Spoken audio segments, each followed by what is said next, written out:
back to Solutions for Mental Wellness. Today, Zach Miller has graciously agreed to join us again, and we're going to continue to talk about addictions. And our focus today, Zach, is going to be identifying signs and offering support. So can you talk to us a little bit about how someone can identify signs of whether or not they or a family member may have an issue or struggle with addiction? Yeah, absolutely. I think when looking at, when we diagnose for a substance use disorder or alcohol use disorder, we look at different symptoms, at the ways it might impact somebody's life. And so what I would say is, as we go through these and maybe give a few examples, is it kind of can become a litmus test. I think one of the things we hear a lot is, well, I'm not living under a bridge, or I still can maintain a 9 to 5, or it's not doing any harm. That may be well, and that may just be an indicator of the severity, right? If it's not doing any harm in your life, maybe it's not an issue. Maybe it's not doing harm at work, but you're noticing, hey, maybe this is taking a little bit more of a toll on my bank account. Or my relationships. And so it's not about, when we gauge severity, we talk about maybe the severity meaning the intensity of the impact. We look at maybe a mild, moderate, severe diagnosis. So I'm going to use my cheat sheet to go through a few examples. Please because do. I can't remember them all off the top of my head. I don't want to miss any. So the first sign I might tell somebody is looking at maybe amount, because I think that's kind of where we all naturally gravitate to, is thinking, well, I'm not drinking a fifth of whiskey a day, or I'm not IV using. But one of the things we look at is not... I'm only having a couple of beers. And that may be in your parameters. And so I'll say this is, as we look at these, it's from the perspective of yourself. And this is where it does take a little bit of self-honesty, if it is you. So one of the things is using in larger amounts for longer periods of time than intended.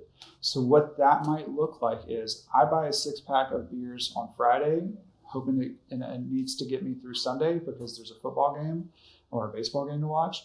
And maybe I run out before Saturday night. Maybe they're gone Friday night.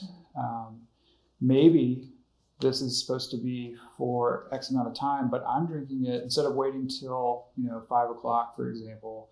I'm finding myself drinking it throughout the day. So you're violating your own boundary you've set. And that's kind of the key, is your own boundaries with it. People who, and I'll use cannabis for an example, people who smoke weed, I've heard them say, I take a blunt that I rolled and I'll smoke it in the morning, I'll put it out, and I'll kind of come back to it throughout the day. So what they're doing is they're maintaining a high or a buzz or some kind of level of intoxication that is that's keeping them from being present. And so that's really kind of a key are you violating your own boundaries, and maybe you're also not staying present in the moment. So that might be one example to look at. And again, that can look different for certain people, right?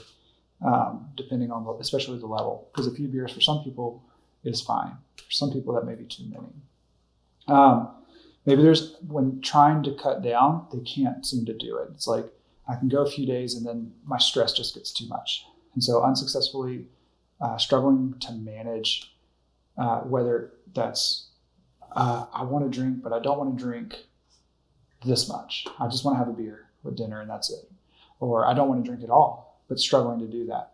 And that kind of goes, that's where like a little bit of tie in the last one, because maybe struggling to cut back is, I just want to have a beer with dinner, but then I go to dinner and I can't stop. Like once that engine gets going, you can't slow it Justifying down. The change in the boundary. Exactly. Well, I'm still having dinner and my beer is done. I need another beer. I'm not violating any boundary there. Or it's the inability to turn it off, knowing, because some people, it could be that I'm violating my own boundary through justification. It could be I'm violating my boundary because I'm recognizing, saying, I know I don't want to do this, but I can't stop. And so it's Newton's law of motion. An object in motion tends to stay in motion. So once you take that drink or that hit, you can't stop. That might be in that realm as well. And for people who have family history of substance abuse, that is often the case. And we're not going to go in the details for that right now, but if there are many generations in your family that has use the same substance, like alcohol for Mm-hmm. example's sake, then that feeling of I can't stop is more than just someone doesn't have enough willpower. It's because in their brain and actually in their DNA, there has been some changes to take place that creates that compulsion that really Mm-hmm. says, I can't stop until, Mm-hmm. I'm blackout drunk Yeah. or until I fall asleep. Exactly. Yeah. And that's really that part of the litmus test. So some people, it may look very extreme. It may be, I'm going until I stop. I can't stop anymore, or until I basically black out. Others, it's, I'm going to violate my boundary because, it's just dinner. And so it's that inability to say, I know I said one, but what's the other going to hurt? And so it's that ramping up. But that also kind of, I know those kind of tie, the first two tie together. The third one, you're going to notice like a thread, a golden thread that kind of, you'll see going through these. The next one I would say is, they call it, it's time spent in either using or trying to acquire or planning for use. So what that means is, in South Carolina, the liquor store closes at 7.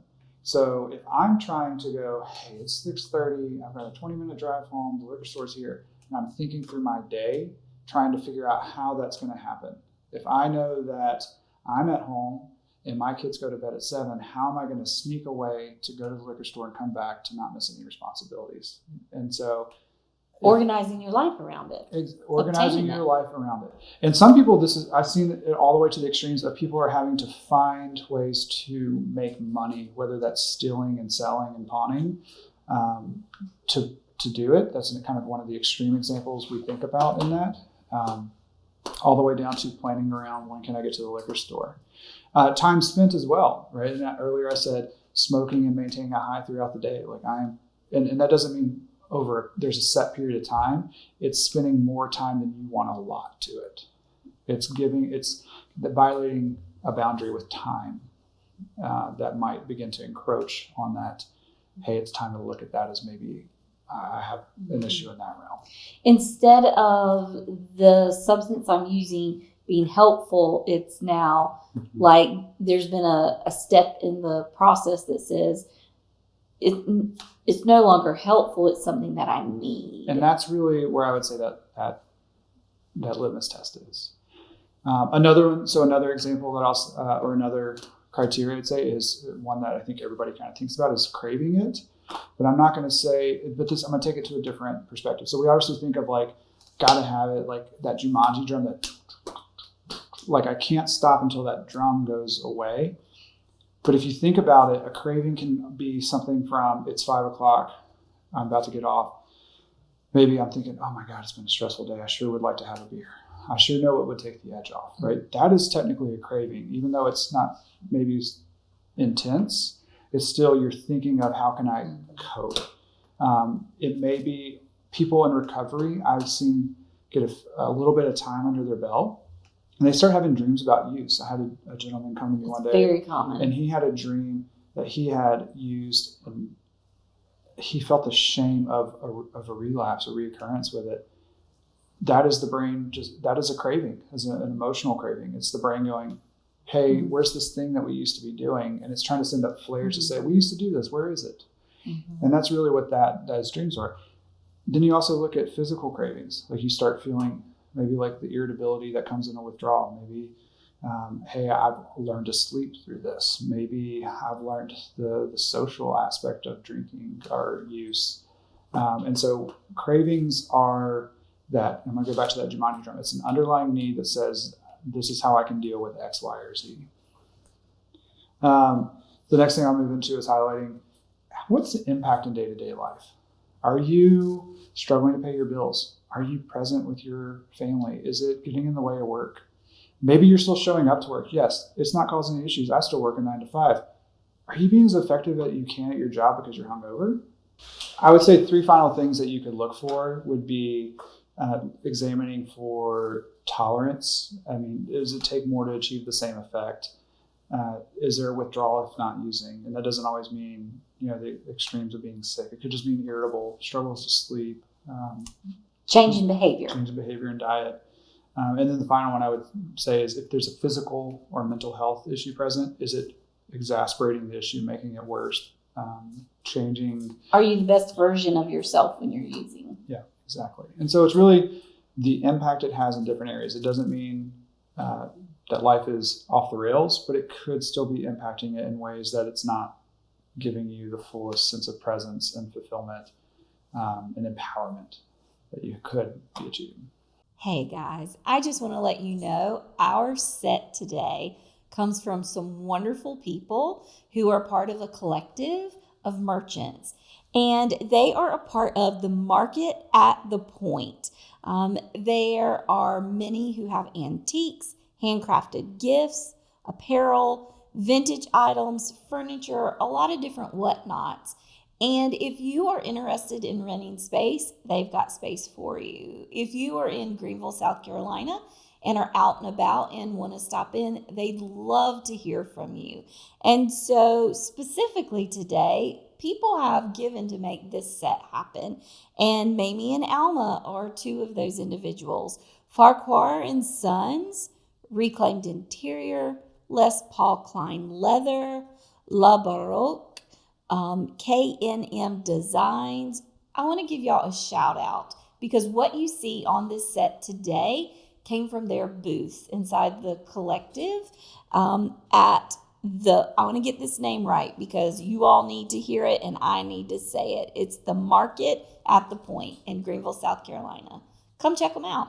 So Zach, you've provided a lot of really good things for us to think about today with how we can recognize whether or not we have a problem with substances. Let's say we, are saying, I have some things to consider. I'm being honest with myself, and I may have a problem with the substance I'm using. So how can someone offer support to someone who is trying to be honest with himself and say, hey, I am struggling in these ways to cope, and what I'm doing isn't working? Yeah, so I'll kind of speak to that in two different ways. The first way is offering support to others or a loved one who may be struggling with substance use or any kind of addiction. I would say the first thing is making sure just to love them and care for them, being present for them and not challenging the connection. The worst thing we can do is put the connection on the line, because all that's going to do is increase the ambivalence and that uncertainty and the struggles that they're already probably having internally. And so we want to love them through the process.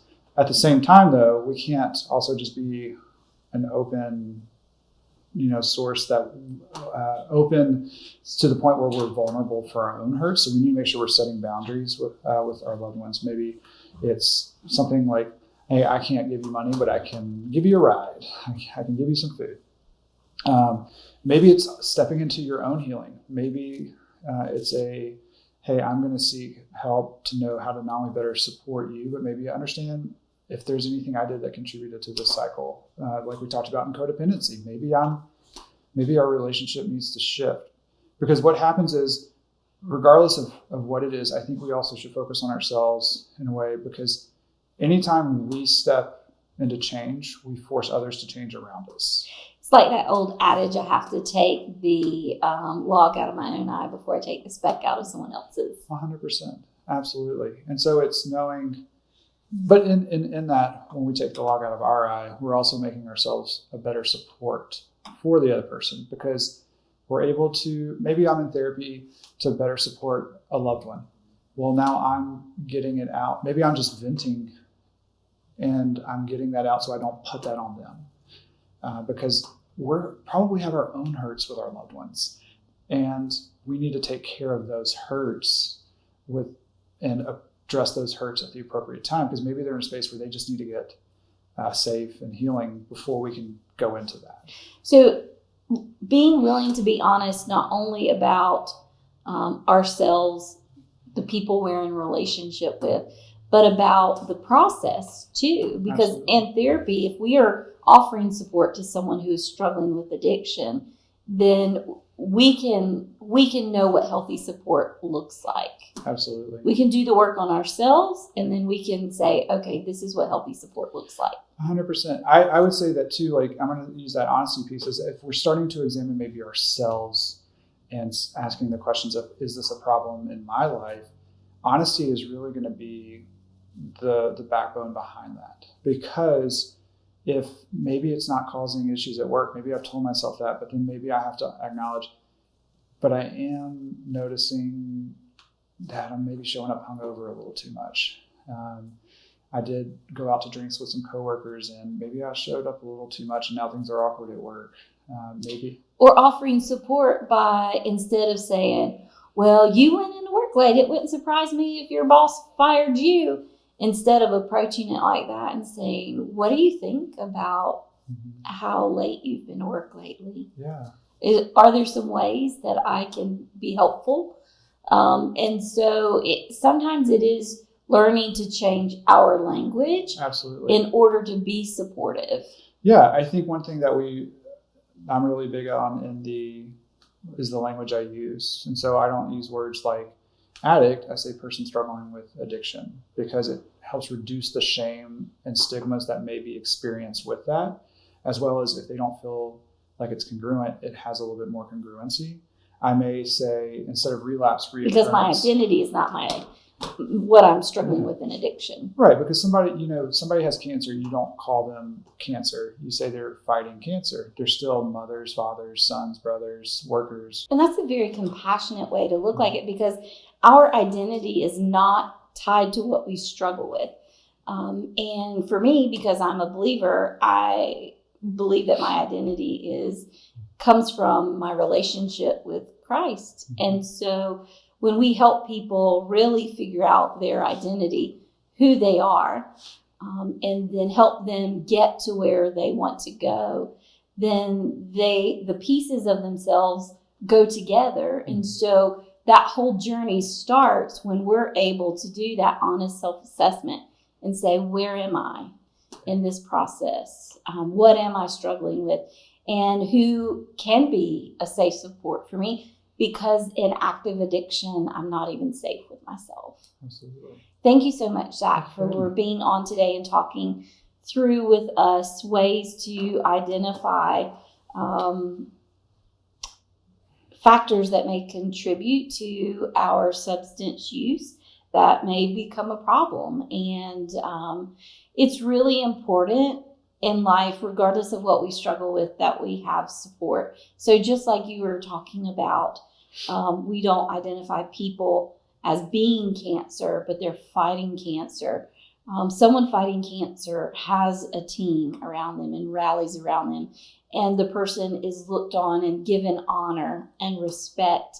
And it's my personal philosophy that someone who is struggling with addiction, that we give them that same dignity and respect and honor, because they are someone who is fighting for their life. And I hope that if someone is listening to us today and they're struggling, or a family member is struggling, they have heard something that they can use to find help for themselves and for the ones that they love. Absolutely. Diana, do you have any questions for Zach that may be helpful for our audience to hear and connect with? Okay, I think I have two questions, and we may have already discussed one of these. What is the best way, if you're living with somebody who is showing signs of addiction, what is the best way to approach the topic with them? Yeah, so I would say, remember that you can't force anybody to do anything. So it's going and expressing your concerns in a way that is saying, maybe owning the impact it's having on you. Because going in with accusations and fingers pointed is only going to create pushback. That probably will escalate to some sort of conflict, or arguments, or maybe just lead to a place where separation starts to happen, and it may create an atmosphere that's not going to lead to the outcome anybody wants. And so I would say, just make observations, be compassionate, talk about how it's impacting you. I think everybody wants to be a part of something and support other people. So if you can talk about ways that they can support you, it gives them that deeper sense of purpose and meaning that we were talking about tapping into. Okay, and so, yeah, that's really good. I went to a conference once with Ed Welch, and one of the statements that he made that made a huge impact on me, talking about depression and people struggling with depression, which I think works with addiction too, is that when you see suffering, move closer to the suffering. And sometimes it might not be the exact person suffering, but maybe the family around the suffering. So my question is, well, before I ask the question, let me just continue to state that frequently people don't move closer to the suffering because they're afraid they're taking on a responsibility. So how do you encourage somebody who's maybe in your counseling room saying, I want to, but I can't handle all that stuff? Like, how do you encourage them to move closer to the suffering without shouldering the responsibility? Yeah. I always, that's really good. I always talk about ways that addiction is similar to mold, and that you can scrape away the mold, but if you don't address the moisture issue, mold is going to return. And so once we address the moisture issue, though, it addresses the mold.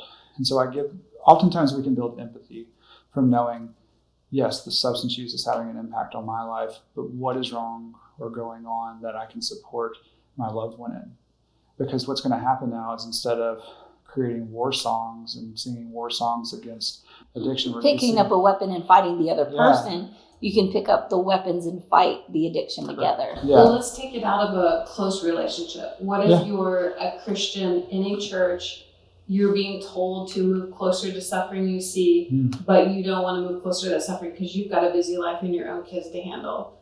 How can you how can you move closer without taking responsibility in that context? That's a great question. I think, especially if it's maybe somebody we're not in maybe an intimate relationship with, or even a close relationship with, I would say it's the same thing. It's knowing what boundaries you have and what you're capable of. Maybe it's supporting somebody who's supporting a loved one. Maybe there's a friend who's dealing with a friend or a brother or a wife or a Not all husband. support looks the same. Not all support looks the same. And so it's all what's in your capacity to give. Unfortunately, there are like the people that are super close to it that can't afford to make those choices, but they still need just as much. And so maybe it's donating to an organization that does offer the support. Maybe that's where you can give support. Support may look like, I know that there's groups that go to and provide meals for certain organizations. I've even heard of one of my clients had a friend who actually picked her up and said, we're going shopping today, and bought 2 or 3 outfits for her. And just how fulfilling and honoring that was, that someone saw the need and then acted on the need. And it cost a little bit of time, a little bit of money, but the dividends of that investment were huge for that client. And I've had other things like that very similarly happen with other people, but impacts like that, I think, is so huge, because I think a core that all of us have is to be seen, to be known, and to be loved. And in that order. And so it's not just that someone's seen what I'm struggling with, but they know what I'm struggling with. And then love is an action word, moving towards me, pressing into that suffering because of love, because of that motivation. And a lot of times fear gets in the way of love. It gets in the way of us maybe not seeing people, but knowing people. You know, if I get too close to this person in their struggle, then, you know, what's going to happen to me? What's going to happen to my family?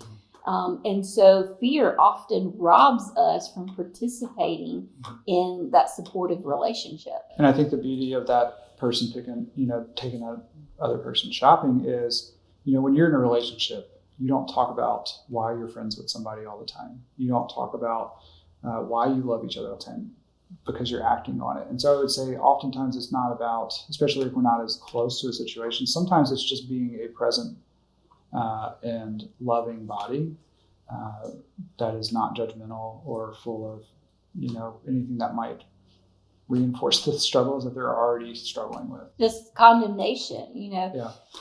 Like Job's friends, they were supportive and comforting until they started opening their mouth and speaking to why the problem exists. And so the why is important, but we never start there. Absolutely. And that is self-reflective. That's that honest conversation that we need to have individually. 100%.